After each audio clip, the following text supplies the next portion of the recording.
السلام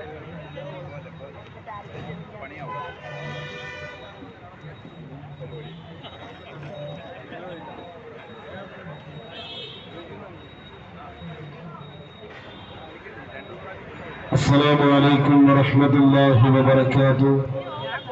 أعوذ بالله السميع العليم من الشيطان الرجيم. بسم الله الرحمن الرحيم.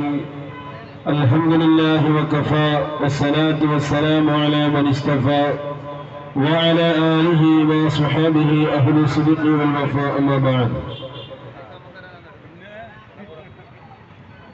വളരെ പവിത്രമായ ഈ സദസ്സിൽ ആതിഥേയത്വം വഹിക്കുന്ന SKSSF കൊല്ലം ജില്ലാ കമ്മിറ്റിയുടെ ആദരണീയനായ അധ്യക്ഷൻ സയ്യിദ് അലിയാർ തങ്ങൾ അൻവരി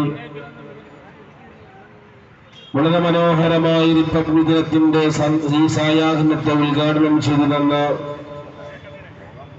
കേരളത്തിലെ മതപ്രഭാഷണ വേദികളിൽ നിറസാന്നിധ്യമായ സഈദ് ഫൈലി, ഇവിടെ ഒരുമിച്ച് കൂടിയ സമസ്ത കേരള ജംഇയ്യത്തുൽ ഉലമയുടെയും പോഷക സംവിധാനങ്ങളുടെയും സമാദരണീയരായ നേതാക്കന്മാരെ, മഹല്ല് ഭാരവാഹികളെ, പ്രിയപ്പെട്ട SKSSFന്റെ സഹപ്രവർത്തകരെ, എന്റെ ശബ്ദം ശ്രവിക്കുന്ന സഹോദര സമുദായങ്ങൾക്ക് ഞങ്ങളുടെ പ്രസ്ഥാനത്തിന്റെ അഭിനന്ദനങ്ങളും അഭിവാദനങ്ങളും അർപ്പിക്കുകയാണ്. രാഷ്ട്രരക്ഷയ്ക്ക് സൗഹൃദത്തിന്റെ കരുതൽ എന്ന കാലിക പ്രസക്തമായ പ്രമേയത്തെ ഉയർത്തിപ്പിടിച്ചുകൊണ്ട് കഴിഞ്ഞ 19 സംവത്സരങ്ങളായി ഇന്ത്യ രാജ്യത്തിന്റെ അകത്തും പുറത്തുമായി നൂറുകണക്കിന് കേന്ദ്രങ്ങളിൽ രാജ്യമൊരു പരമാധികാര റിപ്പബ്ലിക് ആയതിന്റെ വാർഷിക ദിനത്തിൽ റിപ്പബ്ലിക് ദിനത്തിന്റെ സായം സന്ധ്യയെ അസ്തമാന സൂര്യനെ സാക്ഷി നിർത്തിക്കൊണ്ട് സമസ്ത കേരള സുന്നി വിദ്യാർത്ഥി ഫെഡറേഷന്റെ ആദർശധീരനായ രാജ്യസ്നേഹികളായ പ്രവർത്തകർ സൗഹൃദത്തിന്റെ ജാലിക തീർക്കുമ്പോൾ ഇവിടെ മുമ്പ് സൂചിപ്പിച്ചതുപോലെ രാഷ്ട്രരക്ഷയ്ക്ക് സൗഹൃദത്തിന്റെ കരുതൽ എന്ന് പറയുന്ന ഈ പ്രമേയം യുഗാന്തരങ്ങളോളം മാറ്റത്തിരുത്തലുകളില്ലാതെ മറ്റൊരു പ്രമേയത്തിന്റെ ആവശ്യകതയെ തേടിപ്പോകാതെ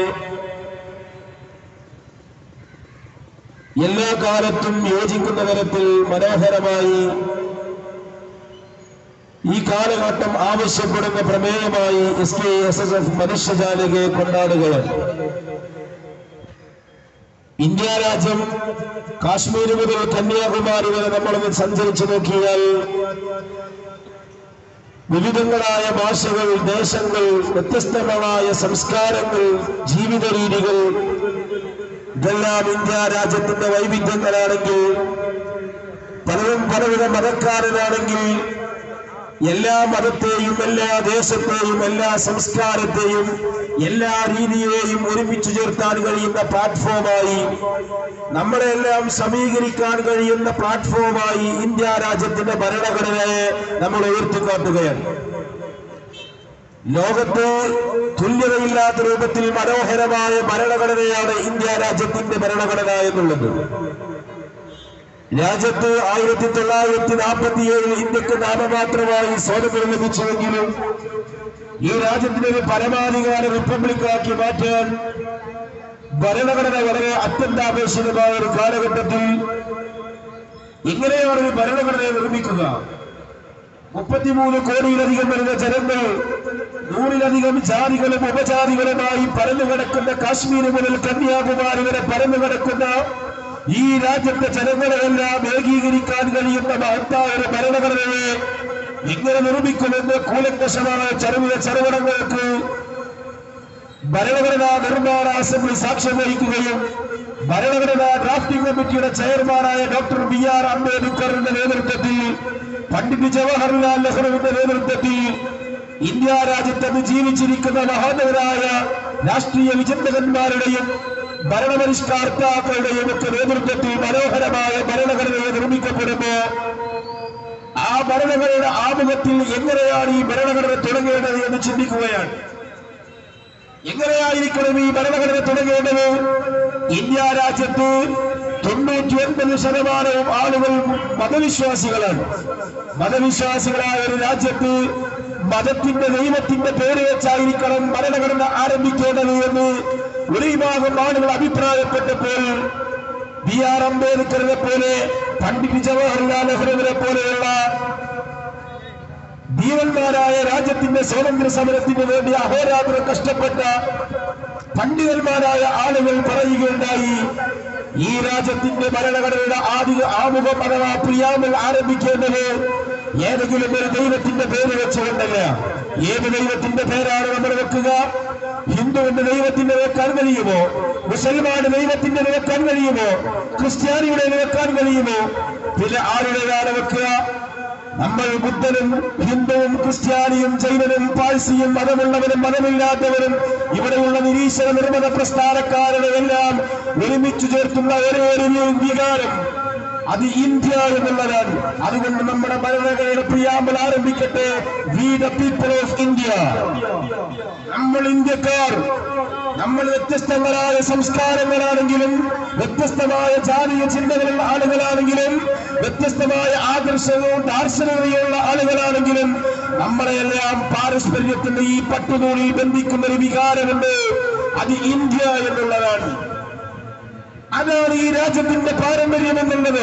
ഈ ഇന്ത്യ എന്നുള്ള ഒരൊറ്റ വികാരത്തിൽ നമുക്ക് വേണ്ട ആചാരങ്ങളെ, നമുക്ക് വേണ്ട അനുഷ്ഠാനങ്ങളെ, നമുക്ക് വേണ്ട എല്ലാ കാര്യങ്ങളെയും ആചരിക്കാനും അനുഷ്ഠിക്കാനും അത് പ്രാക്ടീസ് ചെയ്യാനും പ്രചരിപ്പിക്കാനും കഴിയുന്ന സുന്ദരമായ രാജ്യമായി ലോകത്തിന്റെ മുമ്പിൽ അഭിമാനത്തോടുകൂടെ തലയുയർത്തി നിൽക്കുന്ന ഈ രാജ്യത്തിന്റെ യശസ് ഉയർത്തുന്ന രൂപത്തിലുള്ള ഭരണഘടനയായി ഇന്ത്യ രാജ്യത്തിന്റെ കോൺസ്റ്റിറ്റ്യൂഷൻ ഓഫ് ഇന്ത്യ മാറിക്കൊണ്ടിരിക്കുകയാണ്. എന്നാൽ ഖേദകരമെന്ന് പറയട്ടെ, ഈ രാജ്യത്തെ സമീപകാലത്തായി നടന്നുകൊണ്ടിരിക്കുന്നത് എന്താണോ? ഈ രാജ്യത്തിന്റെ ഭരണഘടനയെ ധംസിക്കുകയും ഭരണഘടനാപരമായ തത്വങ്ങളെ സമൂഹ മധ്യത്തിൽ ചവിട്ടി വയ്ക്കുകയും ഭരണഘടനയെ പിച്ചു ചീണ്ടുകയും ചെയ്യുന്ന അഭിനവകാല ഫാസിസമാണ് ഈ ഇന്ത്യ രാജ്യത്ത് നടന്നുകൊണ്ടിരിക്കുന്നത്.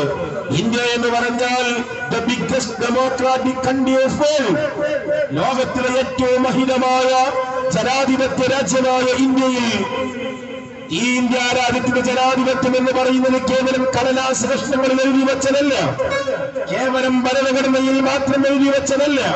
പിന്നെ എന്താണ് ഇന്ത്യ രാജ്യത്തിന്റെ ജനാധിപത്യത്തെ സംബന്ധിച്ച്? ഇന്ത്യ രാജ്യത്തിന്റെ ആദ്യത്തെ നിയമമന്ത്രിയും ഇന്ത്യ രാജ്യത്തിന്റെ ഭരണഘടനാ നിർമ്മാണ അസംബ്ലിയുടെ ഡ്രാഫ്റ്റിംഗ് കമ്മിറ്റി ചെയർമാനുമായിരുന്ന അംബേദ്കർ പറഞ്ഞതെന്താ? ഇവിടെ ഭരണപരമായ രാഷ്ട്രീയപരമായ ജനാധിപത്യം നിലനിൽക്കണമെങ്കിൽ ആദ്യം സാമൂഹ്യപരമായ ജനാധിപത്യം നിലനിൽക്കണം. സമൂഹത്തിൽ ജനാധിപത്യം ഉണ്ടാവണം. എല്ലാവരെയും ആദരിക്കാനും എല്ലാവരോടും ബഹുമാനം കാത്തുസൂക്ഷിക്കാനും എല്ലാവരുടെ ആദർശധാരകളോടും എല്ലാവരുടെ ചിന്താധാരകളോടും നമ്മുടെ മതത്തെ യഥാർത്ഥത്തിൽ കാത്തുസൂക്ഷിക്കുക വഴി അവന്റെ മതത്തെയും അവന്റെ ചിന്തയെയും ബഹുമാനിക്കാൻ കഴിയുന്ന ജനാധിപത്യം ഈ രാജ്യത്തുണ്ടാവണം. മറ്റുള്ളവന്റെ നാക്കരിഞ്ഞുകൊണ്ട് മറ്റുള്ളവന്റെ ആരാധനാ സ്വാതന്ത്ര്യവും അഭിപ്രായ സ്വാതന്ത്ര്യവും ഹനിക്കപ്പെട്ടുകൊണ്ട് ഞങ്ങൾക്ക് ഞങ്ങളുടെ ഈ രാജ്യത്ത് ഇത് ഞങ്ങളുടെ രാജ്യമാണ്, ഇവിടെ ഞങ്ങളുടെ മതം മാത്രം മതി എന്നുള്ള സ്വാർത്ഥമായ കുടിലമായ ചിന്താധാരകളിലൂടെ ഈ രാജ്യത്തെ കൊണ്ടുപോകാനും കഴിയില്ല. അങ്ങനെ കഴിഞ്ഞാൽ ഈ ജനാധിപത്യം കേവലം കടലാസ് കഷ്ണങ്ങളിൽ ഒതുങ്ങിപ്പോകുമെന്ന് അന്നത്തെ ഇന്ത്യ രാജ്യത്തിന്റെ നിയമമന്ത്രിയായിരുന്ന BR അംബേദ്കർ പറയുന്നുവെങ്കിൽ നിങ്ങൾ ആലോചിച്ചു നോക്ക്, അഭിനവകാല ഇന്ത്യയുടെ അവസ്ഥ എന്താണ്?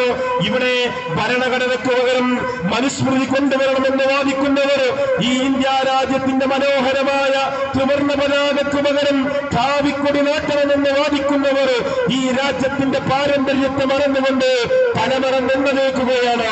നിങ്ങൾ ആലോചിച്ചു നോക്ക്, ഇന്ത്യ രാജ്യത്ത് അവനവന് അനുഷ്ഠിക്കേണ്ട രൂപത്തിൽ അനുഷ്ഠിക്കാൻ, അവനവന്റെ ഇഷ്ടത്തിനനുസരിച്ച് ഭക്ഷിക്കാൻ, അവനവന്റെ ഇഷ്ടത്തിനനുസരിച്ച് ധരിക്കാൻ എല്ലാത്തിനും സ്വാതന്ത്ര്യമുള്ള ആരാധനാ സ്വാതന്ത്ര്യവും മതപരമായ സ്വാതന്ത്ര്യവും പ്രബോധന സ്വാതന്ത്ര്യവും ആചാര സ്വാതന്ത്ര്യവും ഭക്ഷണ സ്വാതന്ത്ര്യവും വസ്ത്ര സ്വാതന്ത്ര്യവും അഭിപ്രായ സ്വാതന്ത്ര്യവുമുള്ള ഈ രാജ്യത്ത്, എന്നാൽ ഇതെല്ലാം ഇന്ത്യ രാജ്യത്തിന്റെ രാജ്യത്തിന്റെ ഫണ്ടമെന്റൽ റൈറ്റ്സ് അഥവാ മൗലികമായ തത്വങ്ങളാണെങ്കിൽ ആ തത്വങ്ങളെല്ലാം നമുക്ക് വകവെച്ച് നൽകുന്നുണ്ടെങ്കിൽ BR അംബേദ്കർ എന്ന് പറയുന്ന ഡ്രാഫ്റ്റിംഗ് കമ്മിറ്റിയുടെ ചെയർമാൻ എഴുതി വെച്ചിട്ടുണ്ട്, ഏതെങ്കിലും ഒരു കാലഘട്ടത്തിൽ ഈ ഭരണഘടനയുടെ ഫണ്ടമെന്റൽ റൈറ്റിന് വിഘാതം സൃഷ്ടിക്കപ്പെട്ടാൽ, ഏതെങ്കിലും ഒരു കാലത്ത് ഇന്ത്യ രാജ്യത്തിന്റെ മൗലികമായ തത്വങ്ങൾക്ക് ആരെങ്കിലും പുറംതിരിഞ്ഞു നിന്നാൽ ഈ രാജ്യത്തിന്റെ ഭരണഘടനയിൽ നിന്ന് ഫണ്ടമെന്റൽ റൈറ്റിനെ എടുത്തു കളയപ്പെടേണ്ടുന്ന ഒരു സാഹചര്യം എന്നാൽ സുപ്രീം കോടതിയിൽ പോയി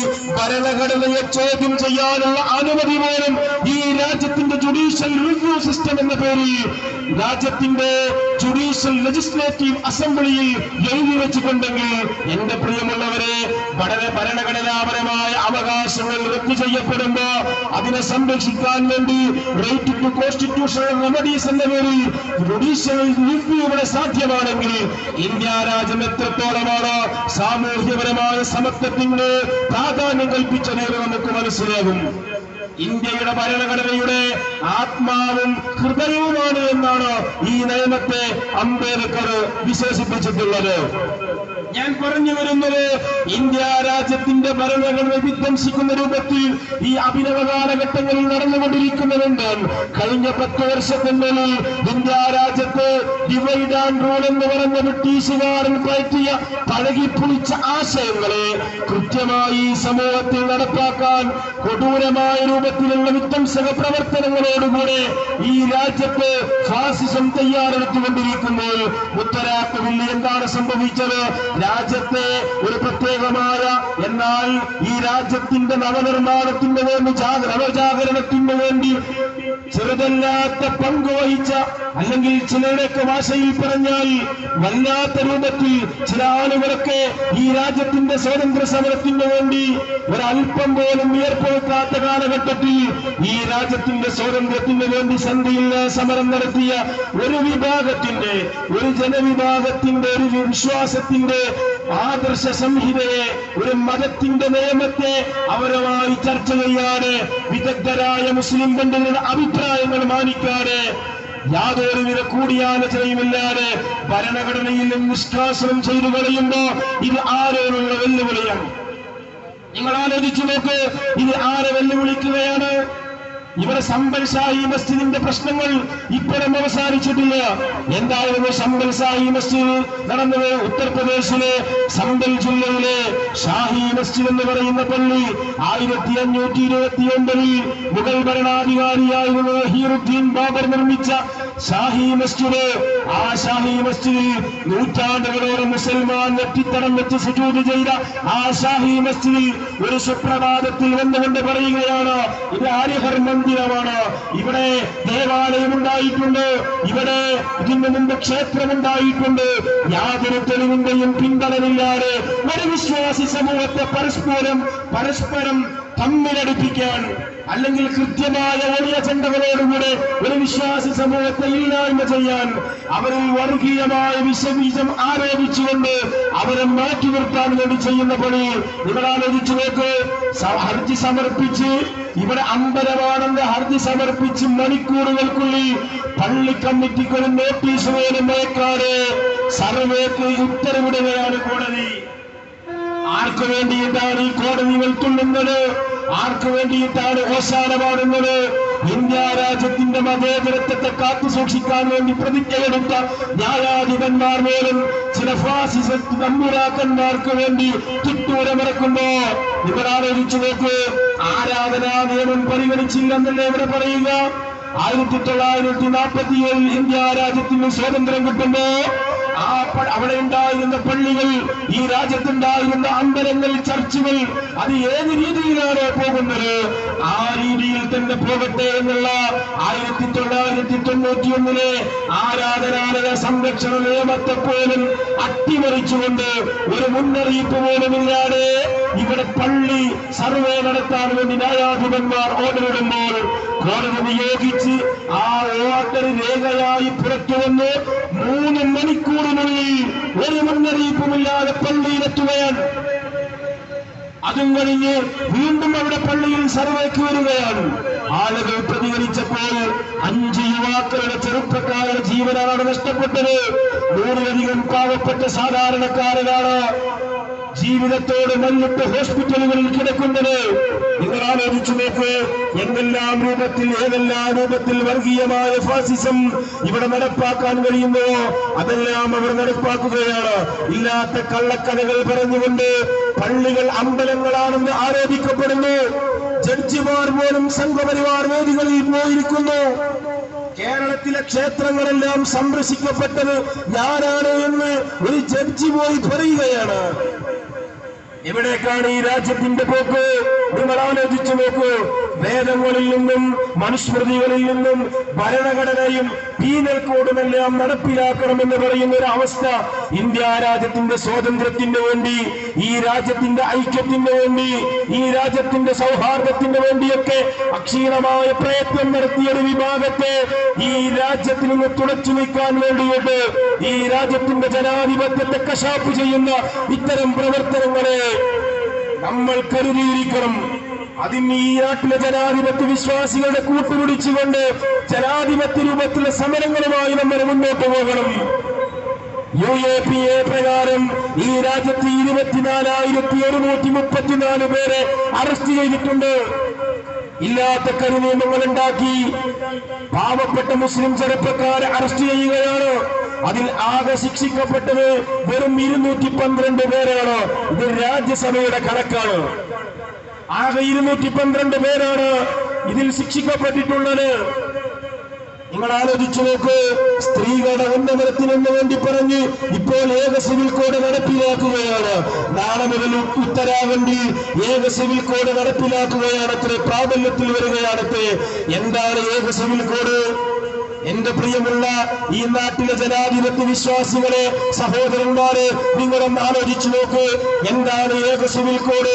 ഇസ്ലാമിന്റെ ആചാരങ്ങളിൽ അല്ലെങ്കിൽ ഓരോ ഇന്ത്യ രാജ്യത്തെ പൗരന്മാരുടെയും ആചാരങ്ങളിൽ അവരുടെ വിവാഹവും അവരുടെ ത്വലാഖ്, വിവാഹവുമായി ബന്ധപ്പെട്ട ത്വലാഖ്, അനന്തരാവകാശ നിയമങ്ങൾ, ഇതിനെല്ലാം അവരുടെ മതം പറയുന്നതനുസരിച്ച് നിയമം പാസാക്കാനുള്ള ഭരണഘടന അനുവദിച്ചു നൽകുന്ന ഈ നിയമത്തെ ഇല്ലായ്മ ചെയ്യാനാണ് ഈ രാജ്യത്തെ സംഘപരിവാറും ഈ രാജ്യത്തെ ഫാസിസ്റ്റ് ശക്തികളും ശ്രമിച്ചുകൊണ്ടിരിക്കുന്നത്.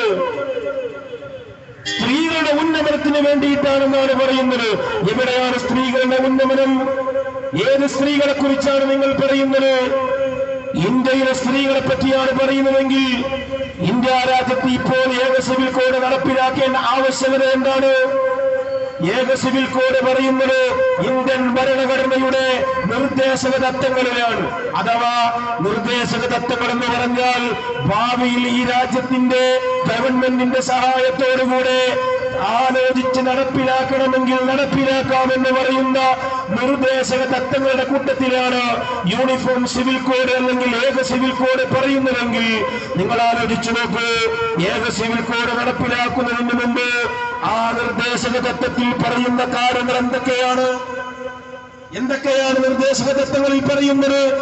ഏക സിവിൽ കോഡ് നടപ്പിലാക്കാൻ വേണ്ടി നിലവിളി കൂട്ടുന്നവർ, മുസ്ലിം സ്ത്രീകളുടെ കണ്ണീരൊപ്പാൻ വേണ്ടി ദിവാസ്വപ്നവുമായി കണ്ട് മുതലക്കണ്ണീരൊഴുക്കുന്നവർ ആദ്യം പഠിക്കേണ്ടത് നിർദ്ദേശക തത്വങ്ങളിൽ പറയുന്ന ബാക്കി കാര്യങ്ങൾ നടപ്പിലാക്കാനാണ്.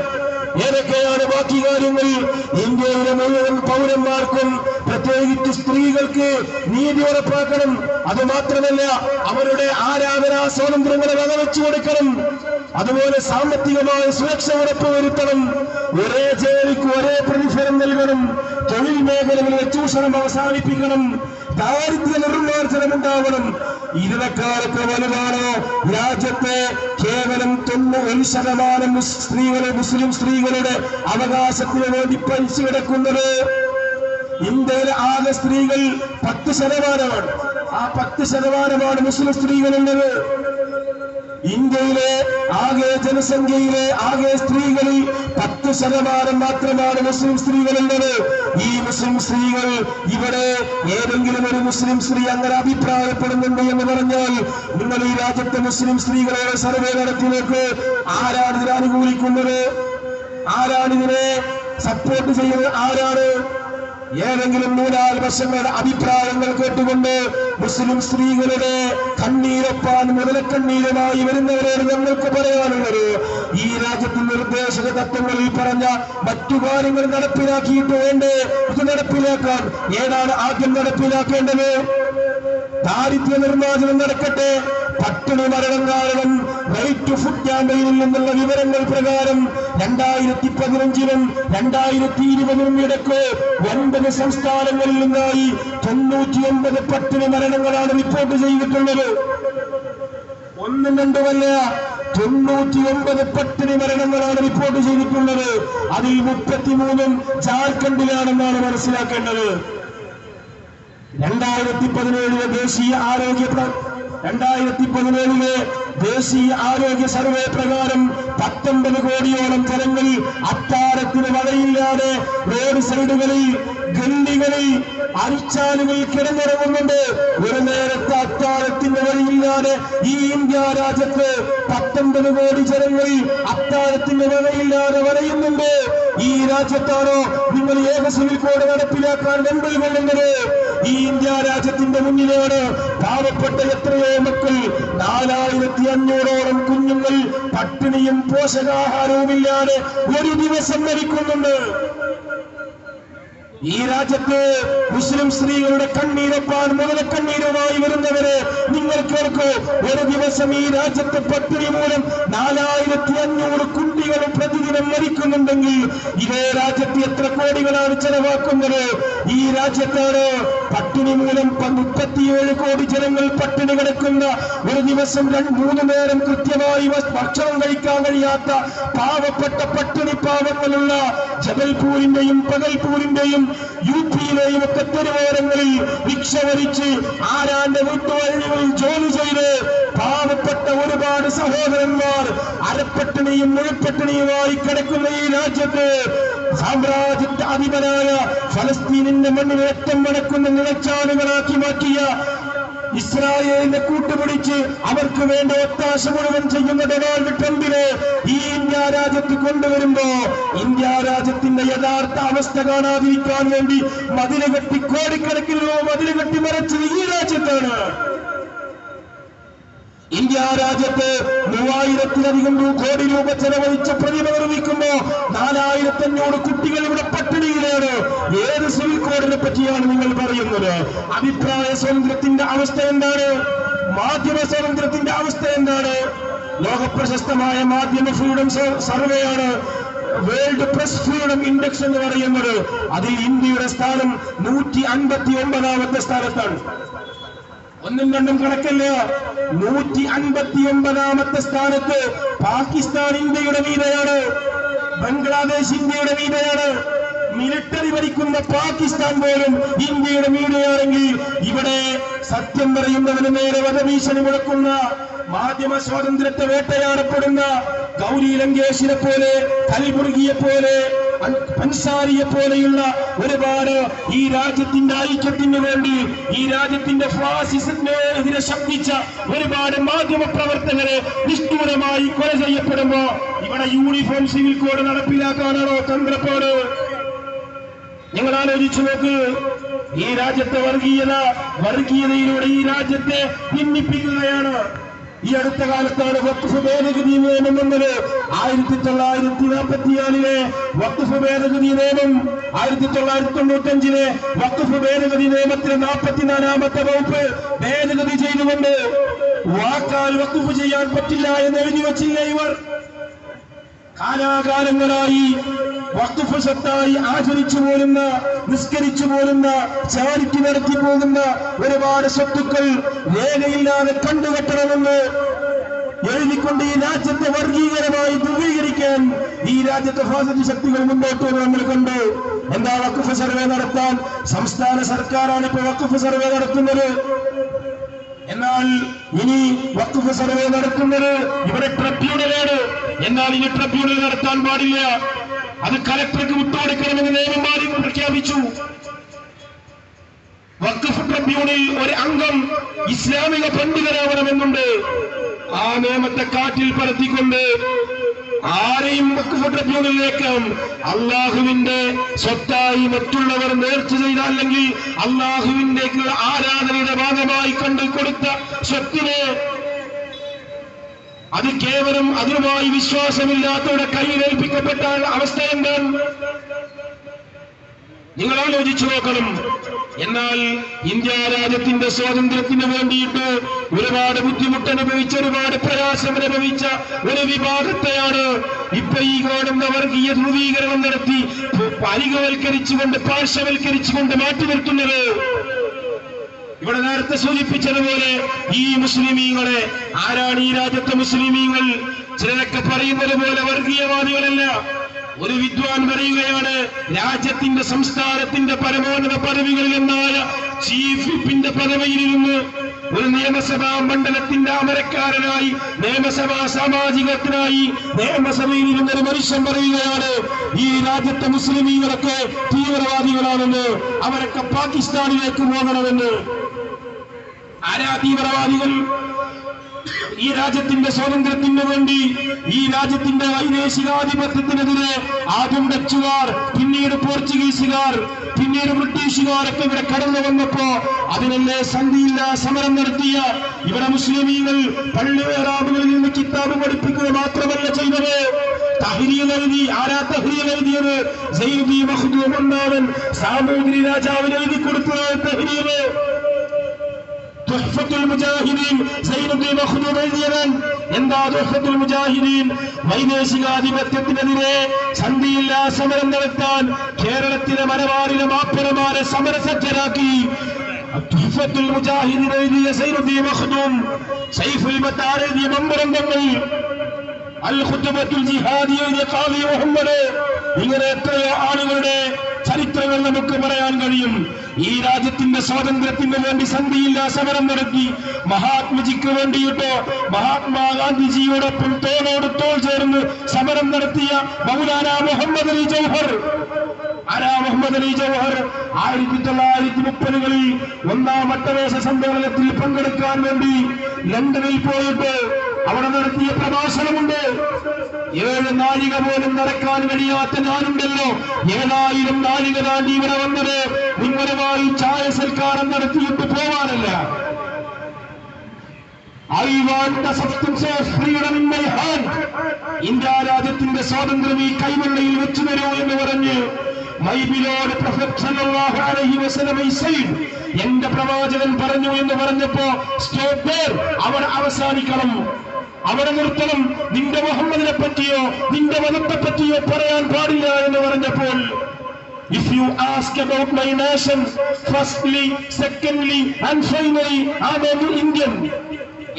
എന്റെ ദേശീയതയെ പറ്റിയാണ് നിങ്ങൾ ചോദിക്കുന്നതെങ്കിൽ ഒന്നാമതും രണ്ടാമതും മൂന്നാമതും ഞാനൊരു ഇന്ത്യക്കാരനാണ്.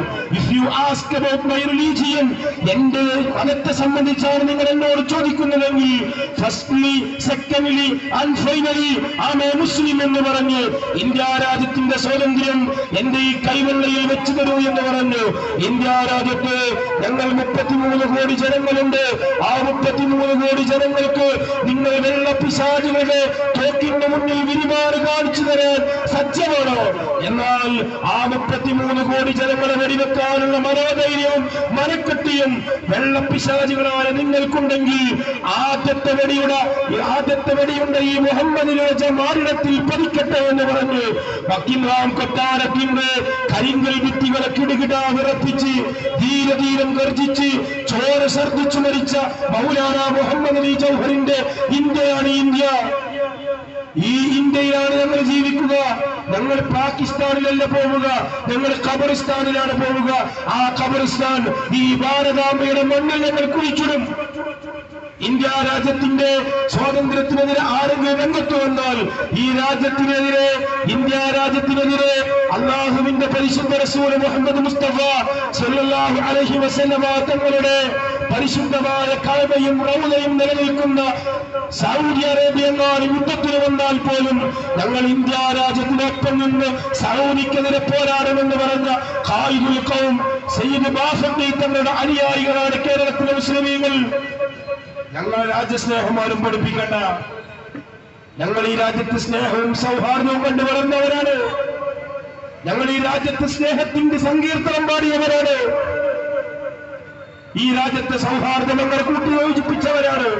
മന്ത്രങ്ങളെ പറ്റി പറയുമ്പോൾ കോട്ടുനായരെ പറ്റി പറയണം. ഉമർ ഖാലിയെ പറ്റി പറയുമ്പോൾ ഉമർ ഖാലിയുടെ സുഹൃത്തായ നായരെ പറ്റി പറയണം. അലറി വിളിച്ചു വരുന്ന അലകടൽ കാക്കാൻ സാമൂതിരി മഹാരാജൻ നിയമിച്ചിരുന്നത് കുഞ്ഞാലി മരക്കാർമാരെയായിരുന്നു.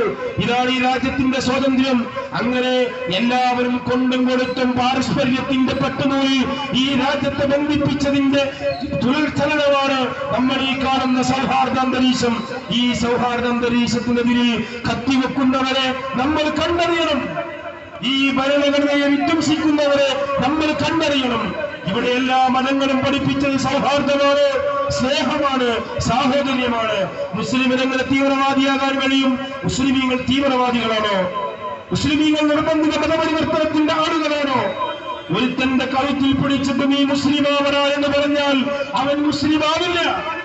മാത്രമല്ല അത് ഇസ്ലാമിക വിരുദ്ധമാണെന്ന് പറഞ്ഞ മതമാണ് ഇസ്ലാം. ഓരോ നിസ്കാരത്തിന് ശേഷവും ഓരോ മുസ്ലിമും പറയുന്നതെന്ന് അല്ലാഹുവേ ശാന്തി നീയാണ്, സമാധാനം നീയാണ്. സമാധാനത്തിന്റെ വാതായനങ്ങൾ ഞങ്ങൾക്ക് തുറന്നു തരണേ എന്ന് ഓരോ മുസ്ലിമും പ്രാർത്ഥിക്കുന്നു. ഇതന്നെയല്ലേ ഹൈന്ദവ വിശ്വാസം.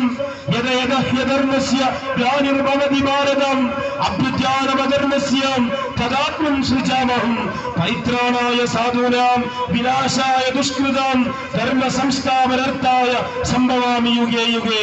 എവിടെയൊക്കെ അധർമ്മങ്ങൾ വിരാജിക്കുന്നുവോ അവിടെയൊക്കെ ഈ അധർമ്മത്തിന്റെ വിഭാടകനായി ഞാൻ അവതരിക്കുമെന്ന് പറഞ്ഞ ശ്രീകൃഷ്ണ ഭഗവാന്റെ അനുയായികളാണ് ഹൈന്ദവ സുഹൃത്തുക്കൾ. അവർക്ക് എങ്ങനെ തീവ്രവാദികളാകാൻ കഴിയും? ഭൂമിയിൽ സന്മനസ്സുള്ളവരെ നിങ്ങൾക്ക് സമാധാനമെന്ന് ഉദ്ഘോഷിക്കുന്ന മണിനാടങ്ങളിൽ എന്ന ചർച്ചുകളിൽ പാതിരിമാരും പാത്രിയാക്കിസ്മാരും ഉദ്ഘോഷിക്കുന്ന ക്രിസ്തീയ മതം, ആ ധർമ്മത്തിന്റെ മതത്തിൽ എങ്ങനെ തീവ്രവാദം എങ്ങനെയാൻ കഴിയും? അതുകൊണ്ട് എല്ലാ മതങ്ങളും ഇവിടെ പഠിപ്പിച്ചത് നന്മയാണ്, സ്നേഹമാണ്, സാഹോദര്യമാണ്. ഈ സാഹോദര്യത്തിൽ നമ്മൾ ഇനിയും കാൽപ്പാന്ത കാലം നമുക്ക് മുന്നോട്ട് പോകണം. ഒരു ചരിത്രം കൂടെ പറഞ്ഞുകൊണ്ട്, ഒരു സംഭവം കൂടെ പറഞ്ഞുകൊണ്ട് ഞാൻ എന്റെ പ്രഭാഷണത്തിന് വിരാമം കുറിക്കുകയാണ്. പൊന്നാനിയിൽ ഒരു ഗോവിന്ദൻ ഉണ്ടായിരുന്നു. ഗോവിന്ദന് കൂട്ടുകാരനുണ്ടായിരുന്നു. ആ കൂട്ടുകാരന്റെ പേര് അനവി എന്നാണ്. ഗോവിന്ദൻ വലിയ ദരിദ്രനാണ്. പഴയ നമ്പൂതിരി കുടുംബത്തിൽ പഴയ ഇല്ലത്ത് ജനിച്ചവനായിരുന്നു ഗോവിന്ദൻ. പക്ഷേ ദരിദ്രനായിരുന്നു. എന്നാൽ അനവി സമ്പന്നനാണ്. പിതാവ് കാണാതെ വീട്ടിൽ കൊണ്ടുപോയി അനവിക്ക് ഗോവിന്ദന് ഭക്ഷണം കൊടുക്കാറുണ്ടായിരുന്നു, സ്നേഹത്തോടെ ചേർത്ത് നിർത്താറുണ്ടായിരുന്നു. അങ്ങനെ കാലം ഒരുപാട് പോയി.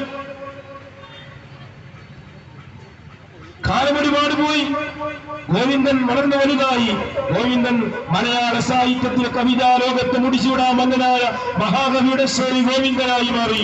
എന്നിട്ട് അവസാനം ഈ അനവിയെ അനുസ്മരിച്ചുകൊണ്ട് ഗോവിന്ദൻ പാടുന്നുണ്ട്: 100% ഞാനൊരു ആര്യ പേരും പെരുമയും ഉള്ളൊരു ഹിന്ദു, എങ്കിലും മാപ്പിളെ നീയൻ അനവിയെങ്കിൽ തോളിൽ കൈയിട്ട് നടന്നുകൊള്ളൂ, കാഫിറൻ തന്നെ വിളിച്ചുകൊള്ളൂ, കുടുംബക്കാരെ കഴിഞ്ഞുകൊള്ളൂ, ഒന്നിച്ചൊന്നായി മുന്നോട്ട് പോയി നന്മയോ തിന്മയോ നേടാമൊപ്പം. എന്റെ ശബ്ദം ശ്രവിച്ച ഈ നാട്ടിലെ ജനാധിപത്യ വിശ്വാസികൾക്ക് നന്ദി പറഞ്ഞു നമുക്ക് ഈ സ്നേഹവും സൗഹാർദ്ദവും കാൽപ്പാന്ത കാലത്തോളം കൊണ്ടുനടക്കാൻ കഴിയണം. നാഥൻ അനുഗ്രഹിക്കട്ടെ. എല്ലാവർക്കും റിപ്പബ്ലിക്കിന് ആശംസകൾ നേരുന്നു. വാഹൃദാവാൻ അൽഹംദുലില്ലാഹി റബ്ബിൽ ആലമീൻ. ജയ് ഹിന്ദ്. അസ്സലാമു അലൈക്കും വറഹ്മത്തുള്ളാഹി.